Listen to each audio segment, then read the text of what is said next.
कि कृष्ण तो माखन चुरा रहे हैं, सामान्य लीला, ये तो मनुष्य हैं। राम ने भी सामान्य लीलाएं की, तो लोगों को डाउट हो जाता है, कंफ्यूजन हो जाती, बोले ये तो मनुष्य हैं। परंतु एक छोटा सा मैं उदाहरण देख के आपको समझाऊं, सुनो। एक कुआं है, कुआं समझते हैं? एक कुआं है, उस कुएं में एक आदमी गिर गया। क्या हो गया भैया? ध्यान से सुनना, पूछूंगा फिर से मैं रिवीजन कराऊंगा। एक कुआं था, उस कुएं में एक आदमी गिर गया, तो गिरे हुए व्यक्ति को बचाने के लिए एक दूसरा व्यक्ति उतरा। एक दूसरा व्यक्ति क्या हुआ भैया? उतरा।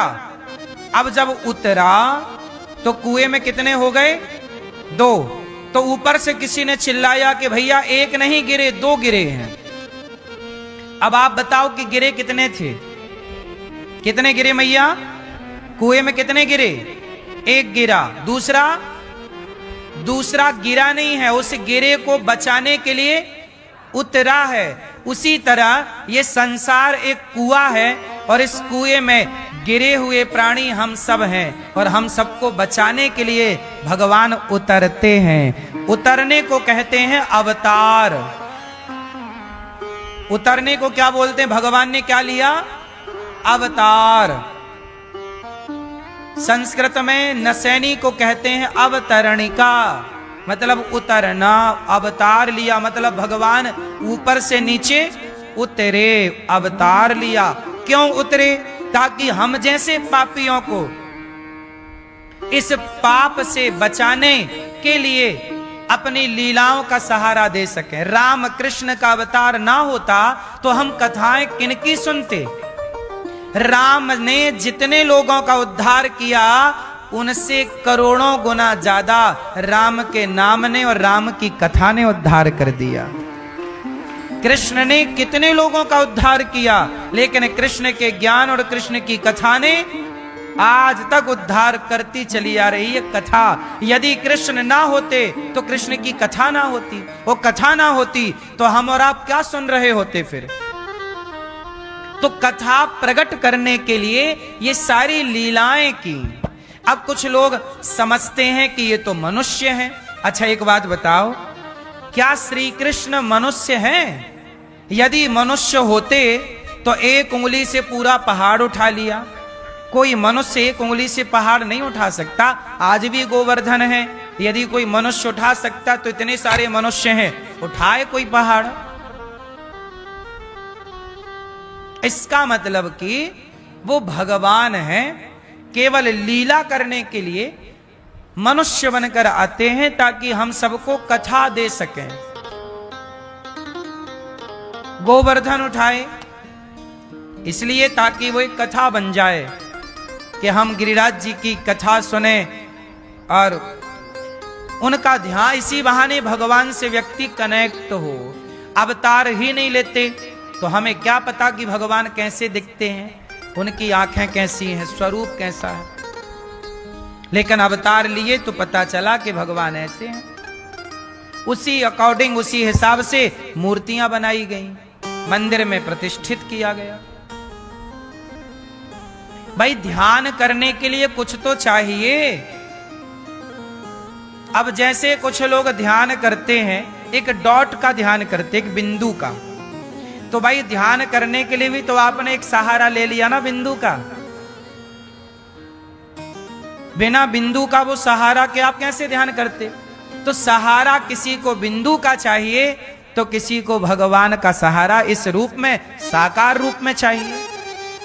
बात तो एक ही है, चाहे ऐसे कान पकड़ो चाहे ऐसे पकड़ लो। ना समझ का फेर है। किसका फेर है मेरी मां? ना समझी। इसलिए भगवान भगवान है। अब भगवान श्री कृष्ण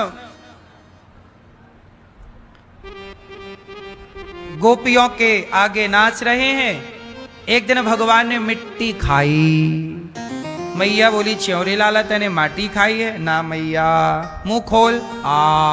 जरा सा मुंह खोला तो पूरा का पूरा ब्रह्मांड नजर आ गया। सोचिए, पहले माखन चुराते हैं, फिर मुंह खोल के ब्रह्मांड दिखाते हैं, ताकि मैं मैया के द्वारा समाज को बता सकूं कि मैं माखन चुरा रहा हूं। तो मुझे सामान्य व्यक्ति ना समझ लेना, मेरे रोम रोम में, मुख में पूरा संसार समाया है। वो संसार सृष्टि के पालनहार परमात्मा है। इसलिए उनका ध्यान कीजिए, उनका चिंतन कीजिए। अब भगवान श्री कृष्ण मुंह बंद करते हैं। मैया ने सब देखा, समझ गई कि ये भगवान है, पर मैया सब भूल गईं। फिर लाला को गोद में लेके चली आई।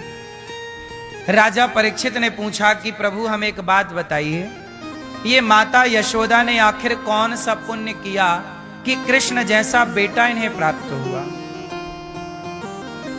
अच्छा बताओ, आपका बेटा बहुत अच्छा है, मतलब आप भाग्यशाली हैं।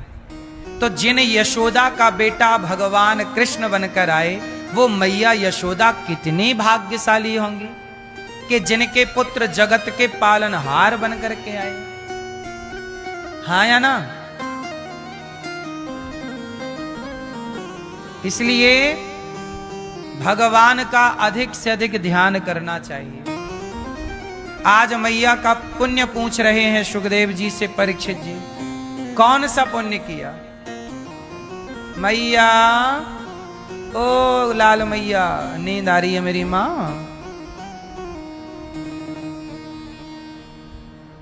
जागो। ओ मैया, ओ कुर्सी वाली मैया, कहां देख रही हो उस तरफ?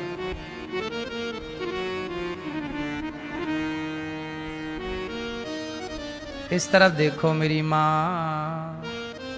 सुनो, भगवान यशोदा माँ ने कौन सा पुण्य किया कि कृष्ण जैसा पुत्र मिला? मैया यशोदा पिछले जन्म में एक धरा नाम की स्त्री थी। इनके पति मतलब नंद बाबा पिछले जन्म में द्रोण नाम के व्यक्ति थे। इनका नाम था द्रोण। यशोदा का नाम था पिछले जन्म में धरा। धरा माता ने पिछले जन्म में संतों की इतनी सेवा की कि संतों की सेवा के कारण भगवान ने इन्हें कहा कि माता, आपकी सेवा से हम इतने ऋणी बन गए कि आपका बेटा बन के अब ऋण चुकाने आएंगे अगले जन्म में। सेवा सबसे बड़ी भक्ति है। भगवान को प्रसन्न करना है तो सेवा कर लीजिए। माता धरा पिछले जन्म में सेवा करती थी। जंगल की लकड़ियां लाती, बाजार में बेचती, जो पैसा मिलता उससे दाल चावल आटा खरीदती, और कोई भी संत आता तो उसी से बढ़िया भोजन प्रसादी बनाकर बड़ी श्रद्धा से, इस भाव से कि मेरे द्वार भगवान आए हैं। वो ये नहीं सोचती कि कोई भूखा आया है, कोई संत आया, नहीं, वो ये सोचती कि भगवान है ये। देखो मैया, मुझे नहीं पता कि आप कौन हैं, लेकिन मैं ये मान लूं कि आप ही मेरे द्वार पे भगवान के रूप में आए, तो बताइए आपका रूप आपके लिए क्या है, आप दुनिया के लिए क्या हैं, लेकिन मेरे लिए यदि मेरी भावना में आप भगवान हैं तो भगवान तो आपके भीतर बैठे ही है ना। यदि मैं आपको भगवान के रूप में देख लूं तो क्या आपके भीतर मुझे ईश्वर का दर्शन नहीं हो सकता? महाराष्ट्र में एक भक्त हुए हैं नामदेव जी। नामदेव जी भोजन बनाए और रोटियों में घी चुपड़ने के लिए घी लेने अंदर गए तो कुत्ता रोटियां मुंह पे दबा के भागा। तो नामदेव जी घी की कटोरी जब तक लाए तो कुत्ता निकल चुका आगे। तो नामदेव जी घी की कटोरी लेके कुत्ता के पीछे दौड़ गए। प्रभु जी रुक जाओ, रुक जाओ, रुको रुको। क्यों? लोग बोले वो कुत्ता है। बोले नहीं, मैंने भगवान के लिए रोटियां रखी तो भगवान इस कुत्ते के रूप में आकर मेरी रोटियों का भोग लगा रहे हैं। सारा संसार जिसे कुत्ता समझ रहा था, लेकिन एक भक्त उसे क्या समझ रहा है, ये मेरे विट्ठल भगवान है। जाकी रही भावना जैसी। प्रहलाद को एक खंबे में भगवान का दर्शन हो गया, नामदेव जी को एक कुत्ते में भगवान का दर्शन हो गया, एक नाथ जी को एक गधे में भगवान का दर्शन हो गया। तो फिर हम सबको भगवान में भगवान का दर्शन क्यों नहीं हो सकता? भाव है तो सब है। इसलिए कहता हूं कि आप किसी की भी सेवा करिए, इस भाव से करिए कि ये भगवान है। फिर आप देख लेना कि परिणाम ना आए तो। गौरी गोपाल में जितने भक्तों को, संतों को भोजन मिलता है, मैं इसी भाव से सेवा करता हूं कि पता नहीं किस रूप में भगवान आ जाएं और यहां का भोजन प्रसादी पा करके चले जाएं। इसलिए सबके लिए एक सा भोजन है, अच्छी क्वालिटी का भोजन है, वरना फ्री में इतनी अच्छी क्वालिटी का भोजन कौन देगा? लेकिन मुझे केवल ये भाव है कि पता नहीं किस रूप में भगवान आ जाएं और भोजन ग्रहण करके चले जाएं, इसलिए अच्छा ही रखो। पता नहीं ना मेरी मां, एक बार क्या हुआ, एक मां और बेटी रहा करते थे। एक मां थी बूढ़ी, उसकी एक छोटी सी 12-14 साल की लड़की थी। तो मां जाती थी काम करने, किसी के घर बर्तन का काम, किसी के घर चौका, कपड़े धुलने का काम। जो पैसा मिल जाए तो दोनों मां बेटी सत्संग करने जाया करती, पैसा कमाती और वो दोनों मां बेटी सेवा करती। कोई साधु आ जाए, संत आ जाए, भोजन कराती और कथा सुनती। कोई काम नहीं, पैसा कमा ले आती मां और जो मिल जाता उससे सेवा और कीर्तन करती दोनों मां बेटी। कीर्तन श्री कृष्ण गोविंद हरे मुरारी। गोपाल जी थे उनके घर में छोटे से, दोनों मां बेटी उनकी सेवा में लगे रहे। कोई काम नहीं, भगवान का चिंतन। मजदूरी कर लेती, पैसा ले आती, 4 दिन मजदूरी करती और मस्त जब तक वो पैसा पूजता तो सेवा करती, खत्म हो जाए फिर मजदूरी कर आती, पैसा ले आती। उनका खुद का कोई खर्चा ज्यादा था नहीं, रोटी अचार खा के पेट भरती। कोई साधु आ जाए तो बढ़िया सेवा। ऐसे करते करते करते करते बारिश का टाइम आ गया। एक दिन क्या हुआ कि मां घर के अंदर काम कर रही थी कि तभी दरवाजा